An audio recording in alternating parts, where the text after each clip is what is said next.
అందరికీ నమస్కారం అండి. జై జనసేన. గల్ఫ్ సేన, జనసేన, బహ్రెయిన్ నుంచి ప్రపంచంలో ఉన్న తెలుగు తమ్ముళ్లకు, జన సైనికులకు, వీర మహిళలకు 12వ ఆవిర్భావ దినోత్సవ శుభాకాంక్షలు. ముఖ్యంగా ఎంత కష్టపడ్డారో మన జన సైనికులు, మన జనసేనాని మనం చూస్తూనే ఉన్నాము. గత 12 ఏళ్లుగా జీరో నుంచి స్టార్ట్ చేసి ఎంతో లగ్జరీని ఆయన అనుభవిస్తున్న స్టార్డమ్ అంతా వదిలి జనం కోసం, సామాన్య ప్రజల కోసం ఆయన రాజకీయాల్లోకి వచ్చారు. స్వార్థంతో ఆస్తులు పెంచుకుందామని కాకుండా సమాజంలో మార్పు కోసం, బలవంతమైన రాజకీయ వ్యవస్థ, నిర్మాణ వ్యవస్థ గురించి, అవినీతి మీద కంటిన్యూస్గా పోరాటం చేయడం, ఇలాంటి కాన్సెప్ట్స్ తోటి కొత్తగా వచ్చిన జనసేన పార్టీ. ఈ జనసేన పార్టీ ఎన్నో కష్టాలు ఎదుర్కొంది. ఎంత పెద్ద విజయానికైనా ఒక్క మెట్టుతోనే ఆరంభం అని, ఒక్క మెట్టుతోనే, ఒక్క సీటుతోనే స్టార్ట్ చేసి, మేము మంగళగిరి వెళ్ళి మన జనసేనాని పవన్ కళ్యాణ్ గారు కలిసినప్పుడు ఆయన ఒకటే మాట చెప్పారు, మమ్మల్ని నమ్మండి, నాకు 10 ఏళ్ల అనుభవం ఉంది, అందరిని చూశాను, కంపల్సరీగా మనం కూటమితో కలిసి వెళ్దాం, ప్రధానమంత్రి నరేంద్ర మోడీ, చంద్రబాబు నాయుడు గారితో మనం కలిసి పనిచేద్దాం అని అందరికీ కూడా చెప్పడం జరిగింది.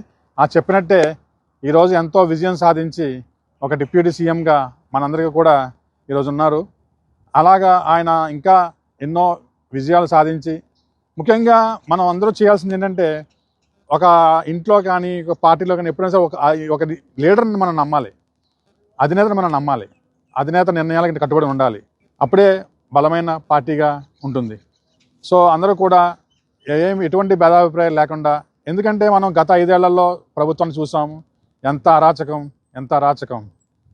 అరాచక పాలన పోవాలంటే వైసీపీని తరిమి కొట్టాలి. Hello AP, bye bye YCP అంటూ ఒక నినాదంతో, జనసేనాని తీసుకొచ్చిన నినాదంతో ఎంతో దద్దరిల్లిపోయిందో మీరు చూశారు.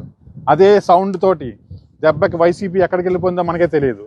అదే వైసీపీని రాష్ట్ర రాజకీయాలు లేకుండా, రాష్ట్ర రాజకీయాల్లో వైసీపీ రూపురేఖలు లేకుండా అంతమొందించాలి, తరిమి కొట్టాలి వైసీపీ నాయకుల్ని. ముఖ్యంగా అందరూ కూడా కూటమి ప్రభుత్వానికి మద్దతు పలుకుతూ, ఈ కూటమి ప్రభుత్వం తీసుకున్న నిర్ణయాలకు అందరూ కూడా ఆలోచించి సహకరిస్తూ వైసీపీ ప్రభుత్వాన్ని రూపురేఖలు లేకుండా ఈ రాష్ట్రంలో, ఎందుకంటే అరాచక పాలన మనకు వద్దు. ఈ ప్రజాస్వామ్య దేశంలో అందరూ సమానంగా ఉండాలి. మీరు చూసే ఉండొచ్చు, గత ప్రభుత్వంలో ఒక వార్డు మెంబర్ ఉంటే వాడు సీఎంగా ఫీల్ అయ్యేవాడు, ఒక సర్పంచ్ ఉంటే పీఎంగా ఫీల్ అయిపోయేవాడు. ఒక జనాలకి ఎవరికి కూడా సామాజిక న్యాయం జరిగేది కాదు. ఆ సామాజిక న్యాయం జరగాలంటే మన జనసేన పార్టీ ఎప్పుడూ అధికారంలో ఉండాలి. అందువల్ల మీరు అందరూ ఆలోచించి జనసేన పార్టీని మరింత అభివృద్ధికి, రాష్ట్ర అభివృద్ధి బాగుండాలంటే జనసేన పార్టీ బాగుండాలి. జై జనసేన, జై జనసేన.